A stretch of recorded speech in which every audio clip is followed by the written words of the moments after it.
All right, so my freelancing story. I did not set out to freelance. It was kind of in the back of my mind, like I might do it at some point, but it wasn't anything that I planned. So I was a part of a professional organization called ATD, which stands for the Association for Talent Development. And it's an association full of instructional designers, trainers, recruiters, e-learning developers, you name it. Anyone who does anything in the training workplace training space. And there was a member there who was co-leading Dare to Lead training, which is based on the work of Brene Brown. And she would not leave me alone about registering for this training. So I registered for it and met someone there. And I was talking about wanting to leave higher ed and transition to instructional design. And she said that she had a friend that was looking for an instructional designer. And could I send her my resume? So I sent her my resume. And about 2 weeks after that training, so this was like October, we she called me and we talked about the work and what would be involved, and how I what skills and experience I had. And then it kind of ended like a lot of interviews do, where they're like, okay, well, I'll be in touch with next steps. And then we both hang up. And then some weeks went by and I didn't hear anything. And I just thought, oh, well, she hired someone else, or they forgot about it, or because it was a small business. And if you know anything about solopreneurs or startups or small businesses, they can change direction very quickly. And so all of a sudden they don't need to hire that person anymore. And then all of a sudden they don't need things. And then sometimes all of a sudden they do need a certain person with a certain skill set. So that kind of happens. And so I just thought, all right, well, I guess I'll just chalk that up to another, interview that didn't go anywhere. I guess I'll just keep applying. And then the week before Christmas, I got an email where she just said, "Oh, I'm so sorry. I've been so busy. I haven't had a chance to get back to you.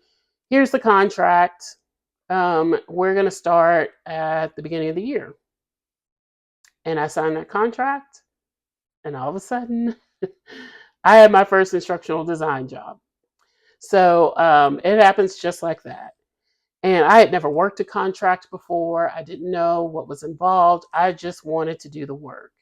And that contract was creating a course for college students, for a nonprofit, and they were working with college students who had experienced kind of their first bout of racism, maybe that they remember, or maybe they experienced things when they were younger, but they didn't necessarily have the language, or the cognitive ability to really make sense of it. So this course is just kind of giving them some terms, giving them some ways to kind of think through and process that experience. So that's what I did. And I worked on that contract and I kept my full time job in higher education because, like I said, I had never worked a contract before. I knew they were short term. So I thought, well, I better keep my full time job, right? And, but here's the only thing with that. I didn't like my full time job, right? I wanted to get out.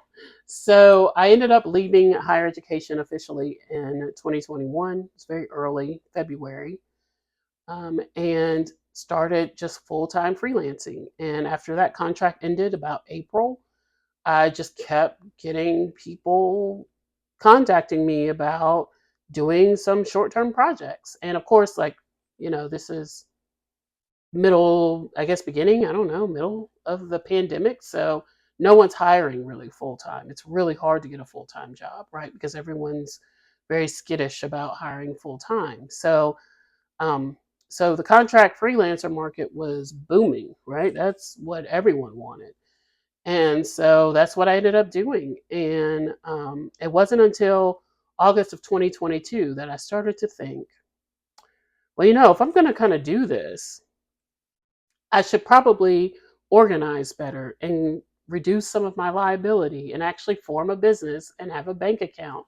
So I actually formed my LLC like I said, it was over a year later. So, and I've been doing that work ever since. Made some pivots, did some changes. I don't do as much like official, traditional, I guess. I don't know what you would call it, instructional design anymore. I still do a little bit of it, but not as much as I was at that point. And so my job has kind of grown and changed. But the great thing about freelancing is you get to decide what it is that you want to do. So I know people always have a ton of questions about freelancing. So just leave them below and I will answer them as best I can.